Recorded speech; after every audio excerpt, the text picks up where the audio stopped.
గొడపాటి పెదలక్ష్మీకాంతమ్మ గారు పాలకిచ్చారు.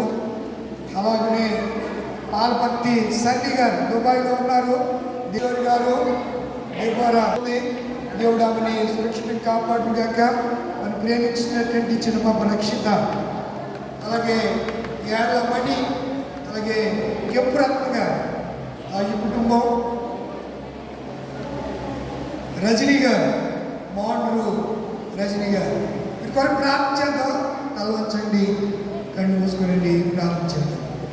పరిశుద్ధుల పరమ తండ్రి, జీవాధిపతి, ఈ లెట్టులో 4వ దినాన్ని ప్రత్యేక సమయంలోని సముద్రంలో నిలబడిన ఈ బిడ్డలు కొరకు, ఒక్కొక్కరి కొరకు, వారి కుటుంబాల కొరకు, దైవ సేవకుడిగా, దైవజనుడిగా, నీ దాసుడిగా ప్రభు బిడ్డల కొరకు ప్రార్థన చేస్తున్నాను. ప్రభు నేను బిడ్డల జీవితాలు మీరు ఏం కార్యాలు చేశారో, ఏ మేళ చేశారో తెలియదు, కానీ చేసిన నీకు తెలుసు, అనుభవించిన నీ బిడ్డలకు తెలుసు. ప్రభు చేసిన మేళను బట్టి మహిమను పరచడానికి, నేను కనపరచడానికి ఇదిగో ప్రభు ఈ దినాన్ని సముద్రంలో నిలబడిన ఈ కాలుకు సమర్పించిన ఈ బిడ్డల్ని, వీరి కుటుంబాలను లెక్కించిన బిడ్డలు పరిపాట్లను దీవించండి, ఆశీర్వదించండి.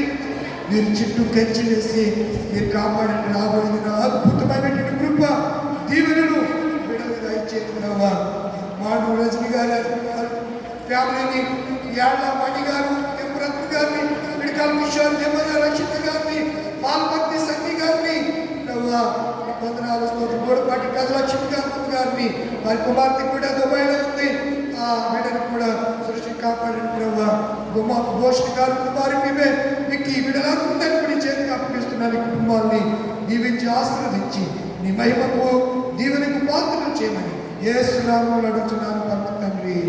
ఆమె తండ్రి, కుమారుడు, పరిశుద్ధాత్మ సర్వశక్తి గల దేవుని ఇప్పుడు ఎల్లప్పుడూ సదాకాలం మీకు మీ కుటుంబాలను తోడైనను గాక. ఆమె సంఘటన రండి. సంఘాలకు స్నేహితులు కానీ 10th క్లాస్ వాళ్ళు ఎవరున్నా ప్రేయరు ముగింపు అయిపోయిన తర్వాత మీ కొరకు వ్యక్తిగత ప్రార్థన చేస్తాను, మీకు తెలియజేస్తూ ఉన్నాను.